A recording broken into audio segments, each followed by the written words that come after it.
Sociedade, muito boa noite. Estamos aqui a convite na Sociedade Fraterna, Estudos Espíritas, na Edgar Tinel. Puxa vida, saudade de todo mundo. Muito obrigado aí por estar acompanhando junto com a gente. E nós vamos falar aí um texto que está inserido no livro Espírito da Verdade, do Caibar Schutter. Nós vamos falar sobre Em Plena Era Nova. Meu Deus do céu! Muitas vezes a gente escutou na casa espírita, né, que os tempos são chegados, chegarão os tempos, a hora vai chegar, e aqui o Caibar fala em plena era nova. Meu Deus, que responsabilidade! E aí ele tirou esse texto baseado no capítulo 18, item 9 do Evangelho segundo o Espiritismo. E lá tem mais ou menos umas palavrinhas curiosas e interessantes. Mas, mais uma vez, estamos aqui na Sociedade Fraterna. O meu nome é Sérgio, muito prazer para quem eu não conheço, muita alegria para aqueles que estão junto com a gente, com aqueles que nós já conhecemos. Muito obrigado pela sua participação. Não deixem de participar, aí o centro está trabalhando fortemente para que as palestras, os trabalhos possam continuar da forma que é possível. E nós temos aí muita esperança que em breve estaremos todos juntos aqui na casa. Pelo menos uma grande parte das pessoas, é provável que nem todos, mas uma grande parte, e aí nós vamos poder conversar, nós vamos poder falar, tomar o nosso passe, coisa que nós estamos sentindo muita falta. Nós pedimos aos nossos benfeitores amigos que nos acompanhem, que nos ajudem, e que a gente possa ter hoje uma noite pelo menos agradável, com bastante informações úteis, e que a gente possa, nesses minutinhos que vamos estar juntos, aí 30, 40 minutos, possamos fazer o melhor de nós. Então, queria mais uma vez agradecer a equipe aqui da Sociedade Fraterna. Muito obrigado pelo convite. E vamos em frente, não é mesmo? Vamos em frente. Estou esperando aqui um sinal para começar com a prece. Dentro de pouquinhos instantes nós vamos começar. Estamos aguardando aí alguns instantes. E, por incrível que pareça, nós estamos aqui na casa e é a casa que nos convida e que nos dá o suporte para que a gente possa fazer esse trabalho. Trabalho inédito, que eu faço live normalmente de casa e hoje estou aqui na Casa Espírita com muita alegria, recebendo aí o apoio da espiritualidade amiga. Então, vamos iniciar então a nossa tarefa de hoje. Muito obrigado pelo apoio, pelo carinho, pela presença e vamos lá através da nossa prece inicial. Então nós agradecemos a Deus, nosso Pai, a oportunidade da vida, estarmos aqui juntos, reunidos em seu nome, e pedimos também que nós possamos ter aqui instantes que possam nos ajudar. Senhor da vida, estende suas mãos de amor em nós, ajuda a todos nós nesse momento que estamos vivendo, abençoa os nossos irmãos da terra, do nosso Brasil, e ajuda todos nós aqui da Sociedade Fraterna a sermos melhores, hoje, amanhã e sempre. Que assim seja. Muito bem, então nós vamos falar um pouquinho hoje sobre Em Plena Era Nova. Meu Deus do céu, em plena Era Nova, então nós estamos aí e a gente estava imaginando que um dia ia chegar. Mas eu queria avisar uma outra coisa que para nós é muito interessante, é muito importante, não para nós, mas para todos nós, não é? Essas lives, vocês sabem que a gente faz praticamente sozinho, a gente fica falando sozinho aqui, a gente não sabe quem é que está ouvindo, não é mesmo? Então a gente fica assim, não é? E eu vejo de vez em quando algumas lives de alguns colegas nossos e eu fico um pouco preocupado. Então eu tenho procurado fazer da forma mais espontânea possível, não estranhem, fiquem tranquilos, porque eu vou fazer da forma mais espontânea, como se nós estivéssemos todos juntos aqui, reunidos, tá bom? Vamos ter aí as nossas conversas e as nossas brincadeiras. Então vamos lá. Hoje nós vamos falar do Evangelho segundo o Espiritismo, capítulo 18, item 9, Em Plena Era Nova, que foi um título escolhido por um senhor conhecidíssimo no meio espírita chamado Caibar Schutter. Todo mundo já deve ter ouvido falar dele. Curioso, é uma curiosidade só para a gente começar, né? Vamos esquentando, né? A curiosidade é a seguinte: o Caibar viveu também um período de pandemia e desencarnou numa pandemia, mas fica tranquilo, ninguém aí vai desencarnar, viu? Ele produzia alguns remédios, alguns medicamentos e ele sabia que ia desencarnar na pandemia. Então ele foi eu estou tentando lembrar, que estou ligando o computador aqui para lembrar qual é a pandemia que ele viveu. E ele viveu e desencarnou nessa pandemia, não tinha muita idade, mas ele sabia que não era a gripe espanhola, teve uma outra pandemia no meio do caminho, aí vou me lembrar, já me lembro. E aí ele desencarnou em plena pandemia, mas ele deixou trabalhos, deixou fórmulas para que fossem aplicadas às outras pessoas.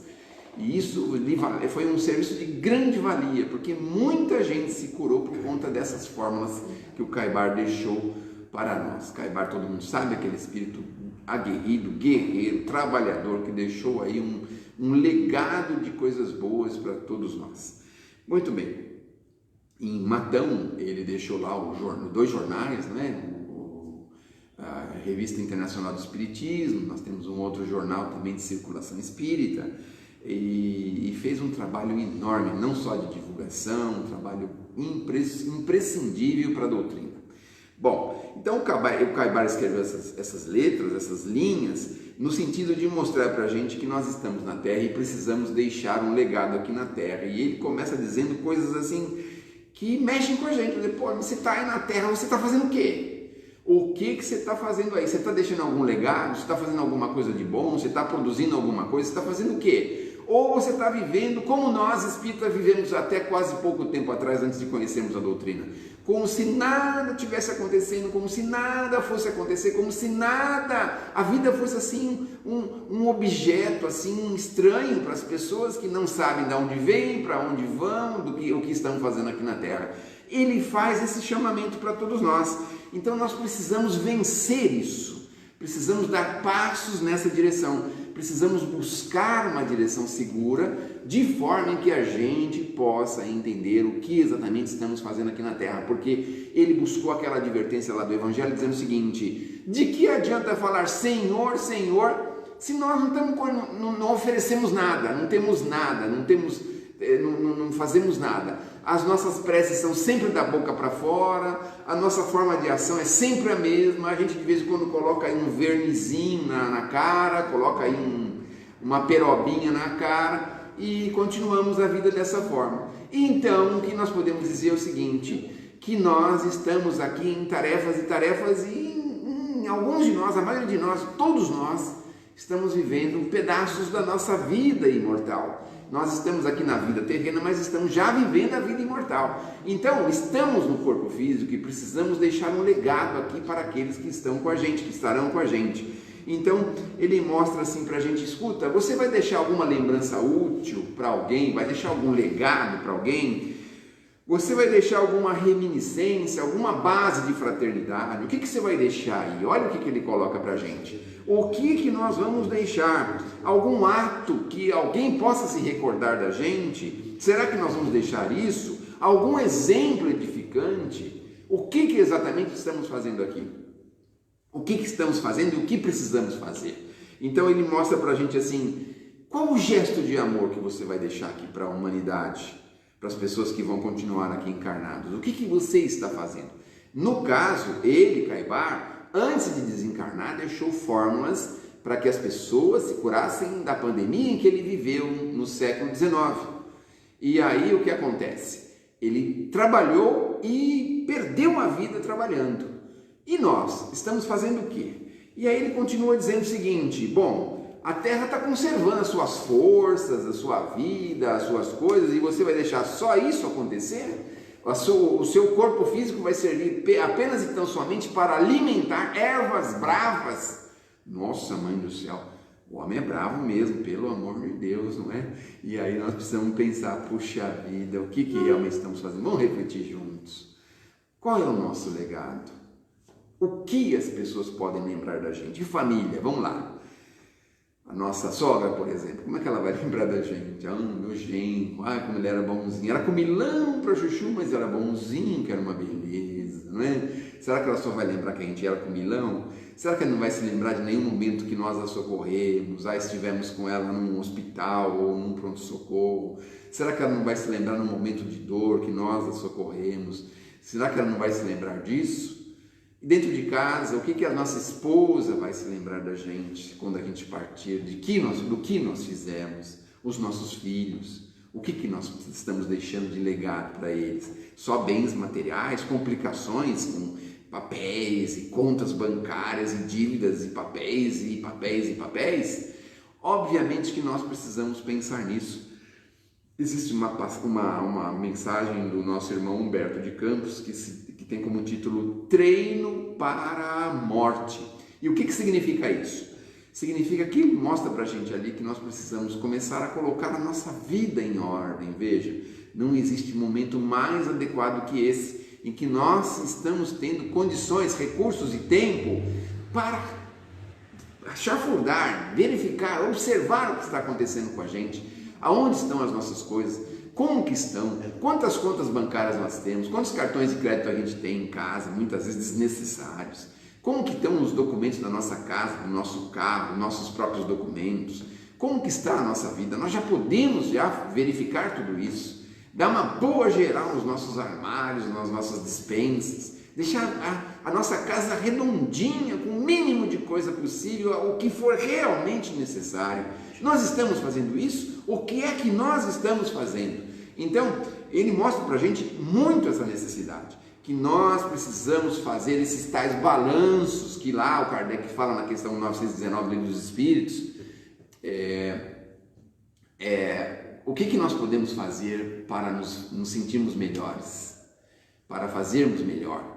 E os Espíritos falam para a gente: faça um balanço diário, observe o que você tem feito, como pode fazer melhor, faça isso. Então nós vamos aprendendo. Olha como a doutrina espírita mostra e ensina a gente.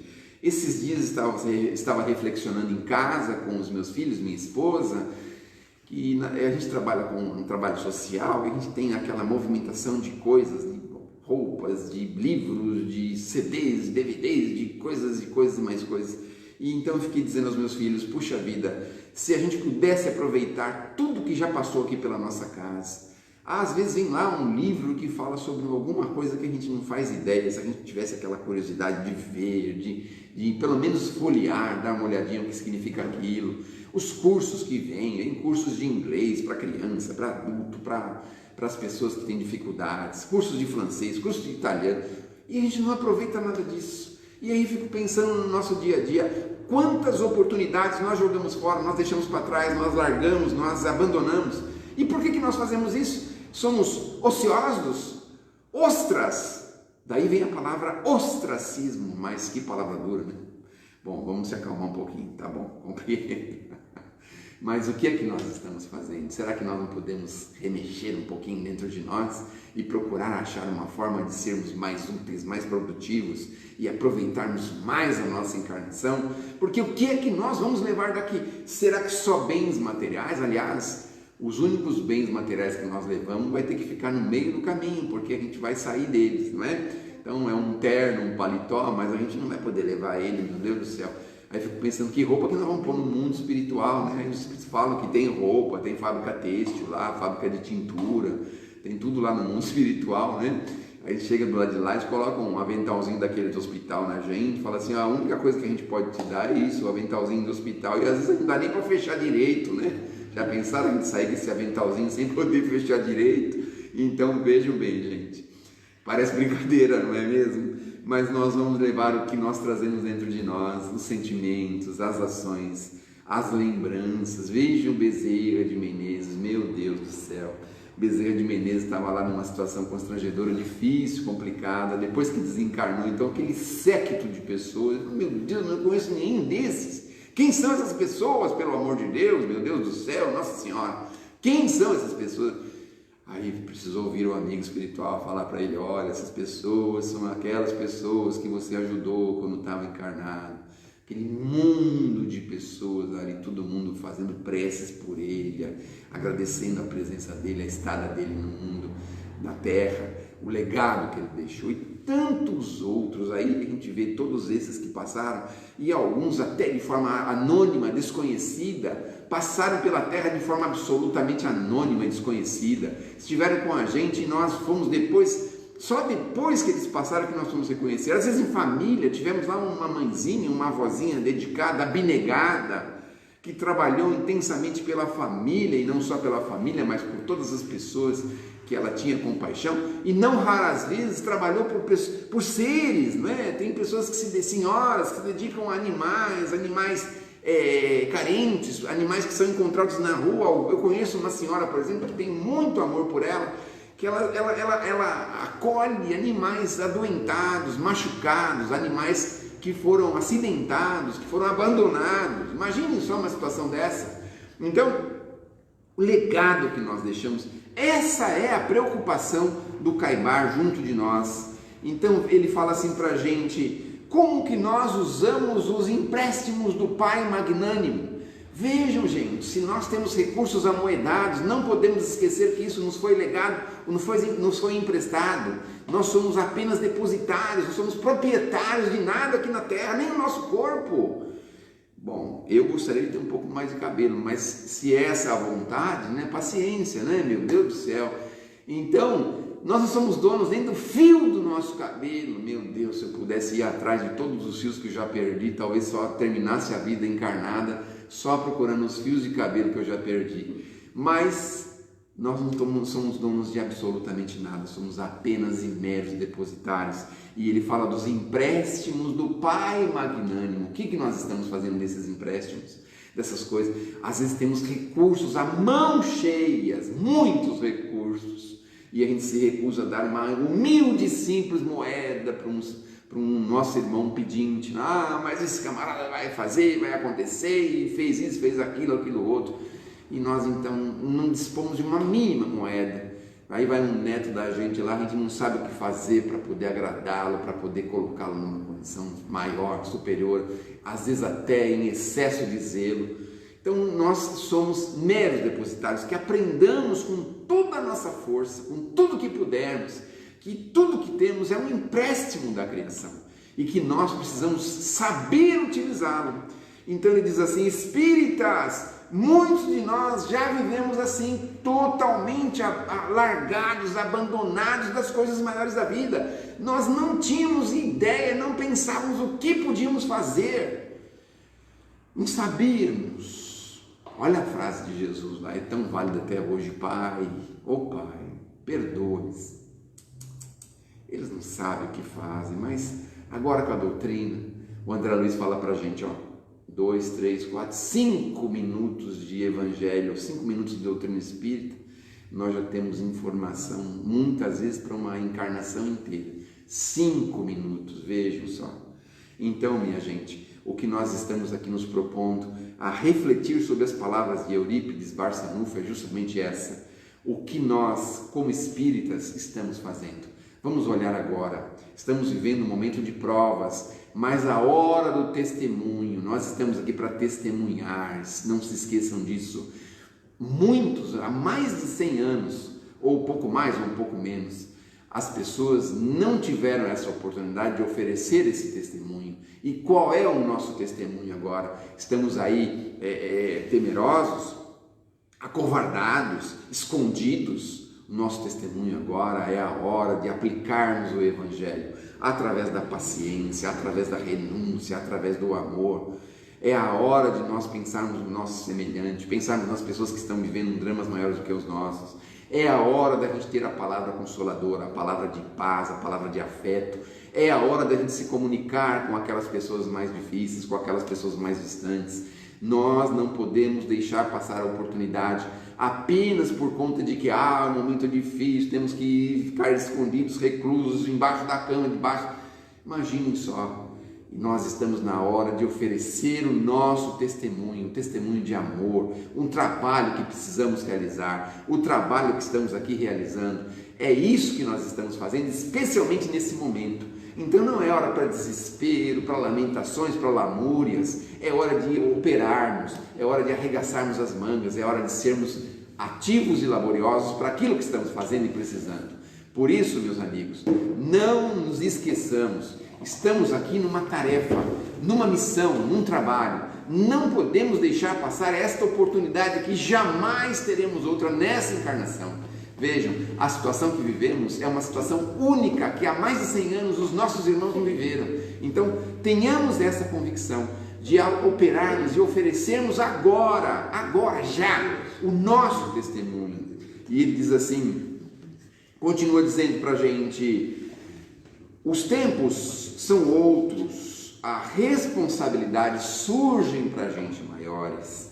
O Espiritismo rasga as mentes acanhadas e entorpecidas e amplia novos horizontes. Será que a doutrina está nos ajudando a ampliar os nossos horizontes? Nós estamos plenamente convictos que somos imortais, estamos plenamente convictos que temos a imortalidade pela frente, estamos plenamente convictos que vamos para o mundo espiritual, para a espiritualidade, que somos espíritos imortais. Será que nós estamos convictos disso ou nós estamos pensando assim, por sorte ou por azar? Não, de jeito nenhum, a doutrina não endossa um pensamento desse. A doutrina mostra para a gente que nós temos convicção de que estamos na Terra, nós não somos da Terra.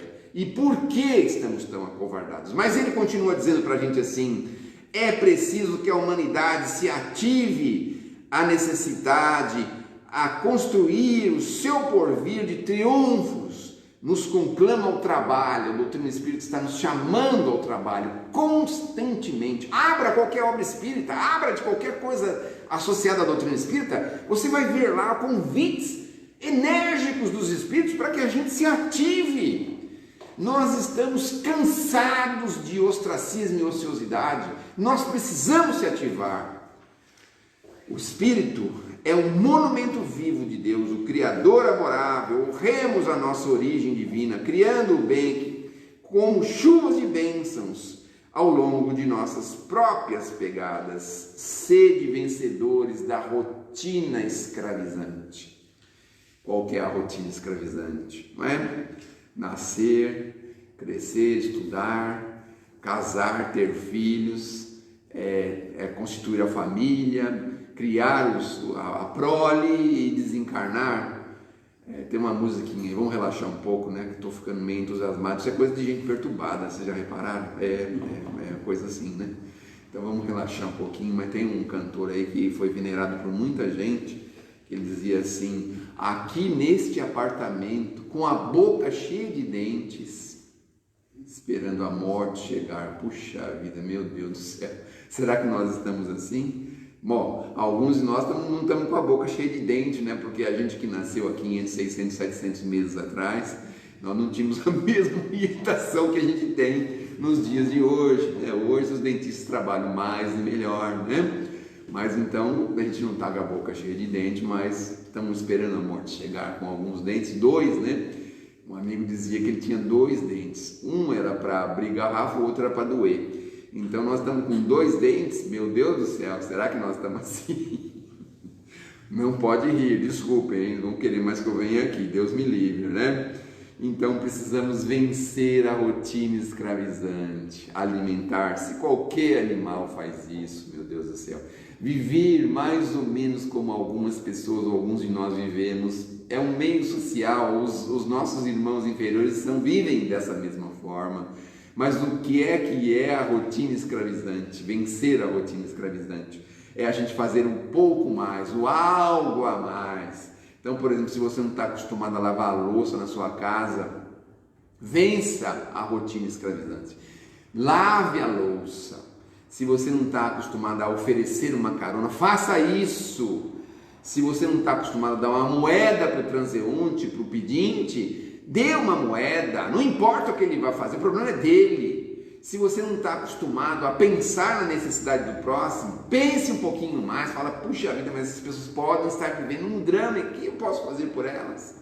Às vezes é tão mínimo, porque na verdade, no fundo, Deus não espera de nós que nós sejamos heróis da caridade, mas simples gestos de boa vontade. É isso que nós precisamos, simples gestos de boa vontade. Será que nós estamos pensando assim? Em que nós estamos pensando? Outra coisa que nos dá uma rotina, a gente às vezes não se movimenta, vai subir 2 andares em casa, espera o elevador por meia hora, meu Deus do céu, esse elevador não chega, vai subir 2 andares, 1 andar às vezes.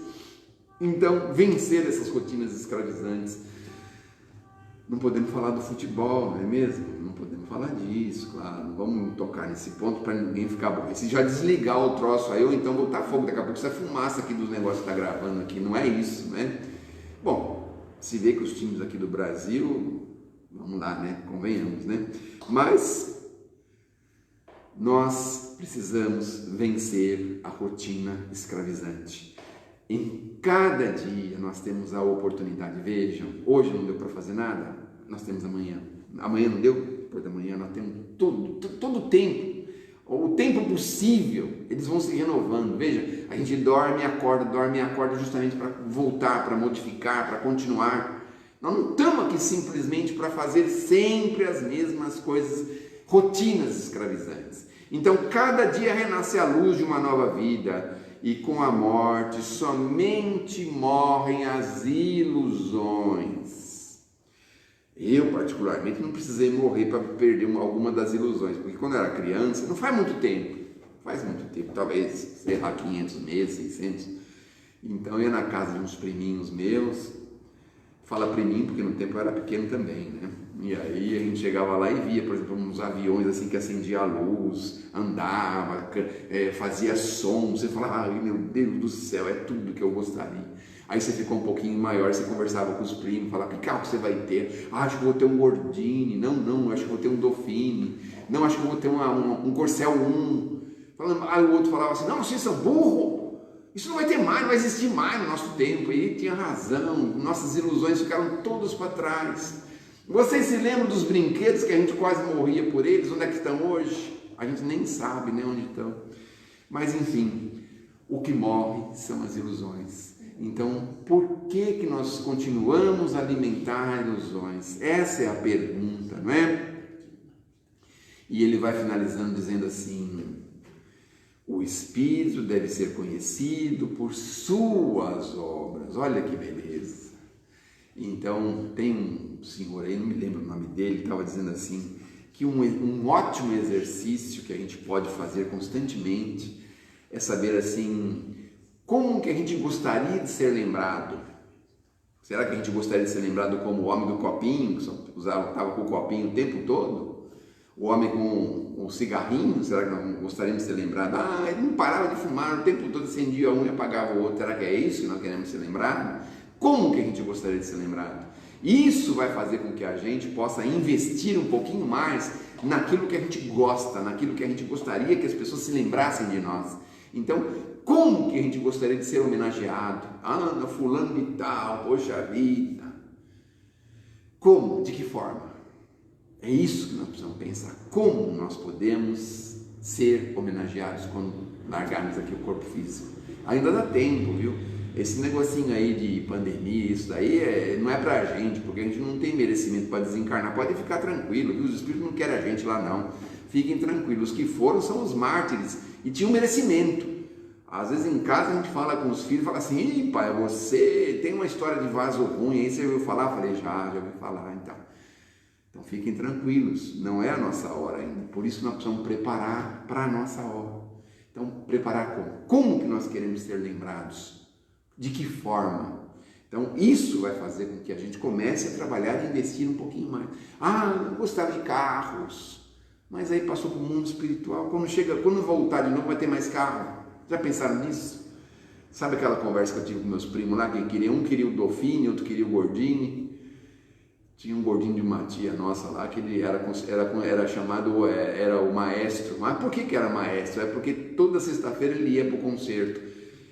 Então ele era lembrado como maestro. Então, graças a Deus, não tem mais esses carros, imaginem só. Então no futuro ele pensa assim: ah, vou querer o carro tal, mas você vai voltar aqui, não vai ter mais carro, ninguém vai usar mais carro. Pensa nisso. Hoje não se usa, os meninos de hoje, você quer dirigir, os meninos não estão nem aí, não querem nem saber de aprender a dirigir, meu Deus do céu. Então quando a gente voltar não vai ter mais carro, não vai ser lembrado de tanto gostar de automóvel, de corridas de carro. Não, tem coisas maiores, precisamos pensar em coisas maiores.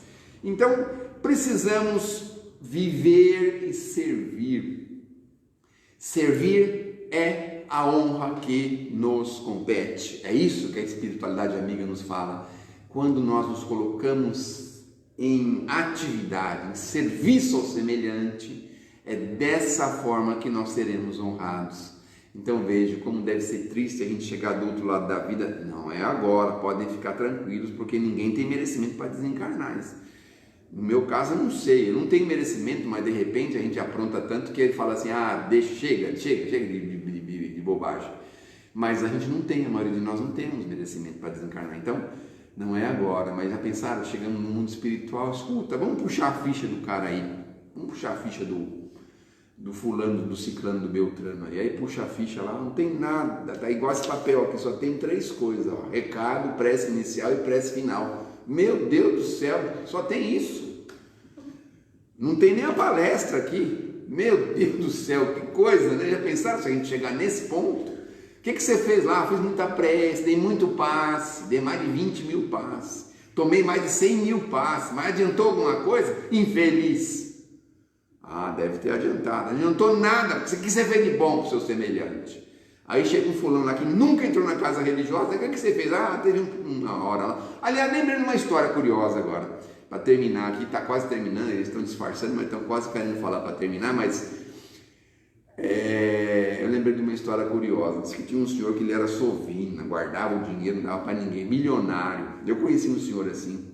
Ele pegava um marmitex assim, ele cortava em 4, assim, comia uma parte cada vez. Então era o almoço e a janta, o almoço e a janta. Um marmitex dava para 2 dias para ele, pelo amor de Deus. A outra coisa que ele fazia, afiava o gilete assim no copo americano, sabe o copo americano? As crianças perguntavam, escuta tio, o que você está fazendo aqui? Ah, estou afiando a gilete para fazer a barba à noite. Meu Deus do céu, o homem não tinha de pôr dinheiro, fazia isso. E aí um dia um senhor igual a esse, que tem muitos na terra, né, que tem tanto recurso, parece a prova dele, né? Tem gente que tem a prova da pobreza, aí fica reclamando que não tem nada, que passa, que sofre, ai como eu sofro, tem a prova da pobreza. Mas é muito pior a prova da riqueza, já pensaram? Você não pôde favorecer ninguém porque você não tinha, graças a Deus, né? Mas já pensou se você tivesse e não favoreceu? Já pensou que problema ia ser isso? Mas aí esse senhor desencarnou e ele não tinha feito nada em função de ninguém, meu Deus do céu. Chegou no mundo espiritual e falou, ó, tem que voltar para a Terra, fazer alguma coisa, né? Falou, tá bom, eu reconheço, fui realmente uma pessoa que não deu muito certo com o dinheiro, preciso voltar. E ele procurou um, procurou outro, ninguém queria ser pai e mãe dele, ninguém, nem os herdeiros que ele deixou lá com a fortuna dele não quiseram. Vocês já pensaram também nisso? Acho que seria bom também começar a pensar nisso, né? Quem pode ser meu pai e a minha mãe? Já começa a olhar algumas crianças, alguns jovenzinhos, já cativa eles, agrada bem eles, fala, escuta, já faz um contratinho antes, fala, se eu precisar reencarnar, será que você não pode ser meu pai, minha mãe, minha avó, meu avô? Então a gente já vai preparando o campo, porque a gente vai ter que voltar rápido. Se a gente for embora antes da hora, vai ter que voltar rápido, né? Então ele procurou, não achou ninguém. Meu Deus do céu, e agora? Bom, aí teve que receber um socorro lá do mundo espiritual, veio lá um amigo espiritual, muito sacrifício, pôde conversar com ele que estava revoltado, imagine, ninguém, tinha deixado o dinheiro, que não acabava mais para não sei quem, para sobrinho, para não sei quem mais, meu Deus do céu. É porque essas pessoas nunca deixam para a esposa não casa, né? Não casa para não ter que dividir. Aí depois não tem filho para não ter que dividir. No fim, quem é que acaba aproveitando é sobrinho, 3º, 4º, 5º, 6º grau. Meu Deus do céu, mas enfim. Não achou ninguém. Um amigo espiritual falou, olha, o senhor tem que vir aqui no alto desse morro aqui todos os dias e olhar para o céu, olhar bem, procurar assim alguma coisa que te chame a atenção, talvez uma estrela, alguma coisa bem forte que possa te chamar a atenção. Tá bom, vou fazer isso. Então ele começou a ir lá todo dia, procurar, não via nada assim que fosse substancial para ele, que fosse interessante, até que um dia ele encontrou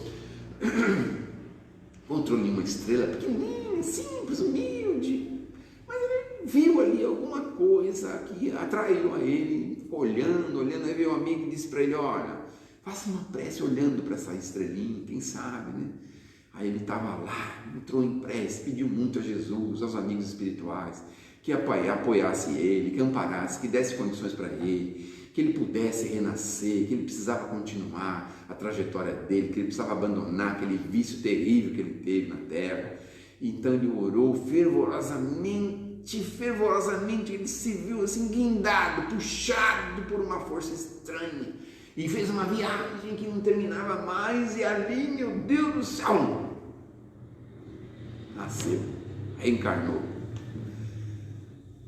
Quando ele reencarnou, ainda bebezinho, ele olhou ao redor assim, viu umas coisas estranhas, uns negócios cobertos assim de madeira, uns panos, em cima tinha um plástico preto cobrindo. Meu Deus, ainda criança, ele ficava pensando, né, bebezinho, meu Deus do céu, onde será que eu estou, não é? E aí ele conseguiu identificar. Quando chegou lá o paizinho dele, todo feliz, pegou ele no colo, muito feliz, ele conseguiu identificar. Era um moço que era engraxate. E um dia esse engraxate estava com tanta fome, mas com tanta fome lá no Rio de Janeiro, com tanta fome que ele pediu para ele: deixa eu engraxar o seu sapato, que eu preciso pelo menos uma moeda para comprar um pão seco, porque eu não aguento de fome. E aí ele pegou e ofereceu um pão para esse engraxate, um pão para um engraxate, nem podia lembrar, imaginar um negócio desse. Esse foi o único que aceitou ele como filho. E aí cresceu um pouquinho, foi ver as atividades, porque o pai deixou de ser engraxate, tinha que ter coisas mais fortes, né, para sustentar a família, porque ele tinha lá diversos irmãos, morava numa casinha simples, humilde, e o pai dele era servente de pedreiro. Olha, meu Deus do céu, servente de pedreiro. Então ele foi ajudar o pai como servente de pedreiro a construir as casas nos morros do Rio de Janeiro. Olha só, o camarada que não tinha onde pôr dinheiro teve que reencarnar lá desse jeito. Que coisa, não? Meu Deus do céu. Então a gente vai percebendo aí, não é mesmo, que nós precisamos usar, fluir, viver. Nós precisamos viver, nós não estamos aqui mortos, viu gente? Nós precisamos viver, estamos aqui para viver, continuar vivendo. A vida é para ser fluida, nós precisamos fluir da vida, precisamos viver a vida. Nós estamos aí 4, 6 meses, alguns até mais, numa condição tão triste, não estão vivendo, estão numa situação muito delicada. E ele continua dizendo assim: nós precisamos nos conhecer pelas nossas obras, é necessário viver e servir.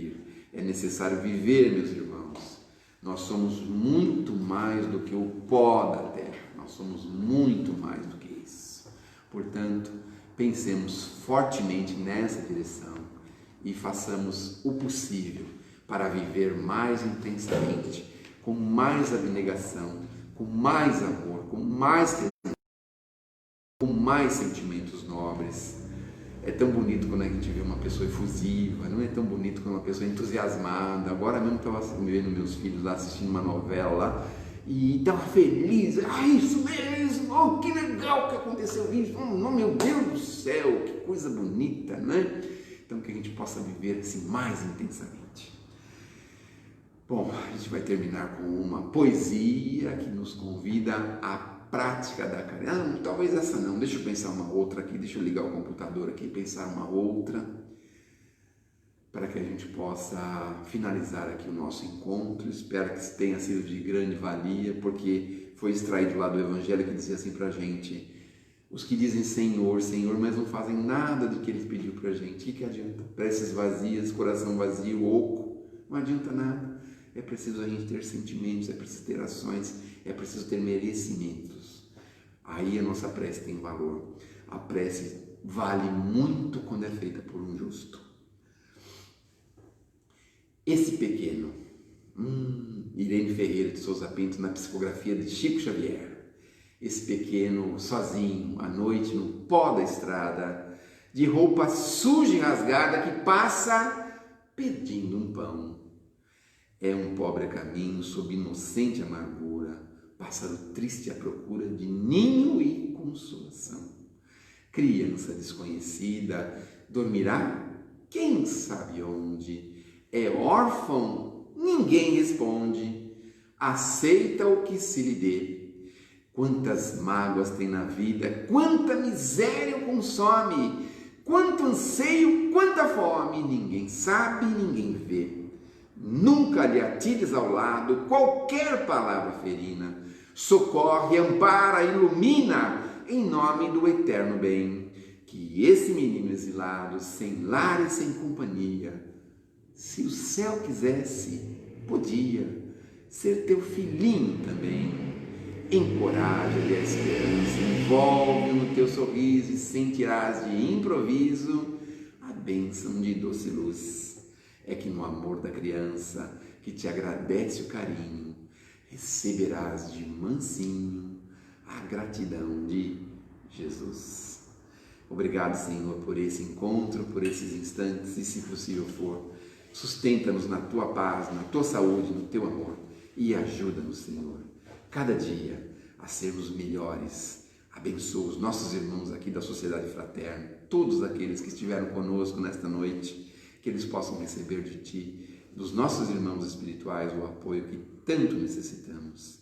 Muito obrigado por tudo isso. Se conosco nessa noite, hoje, amanhã e sempre. Que assim seja.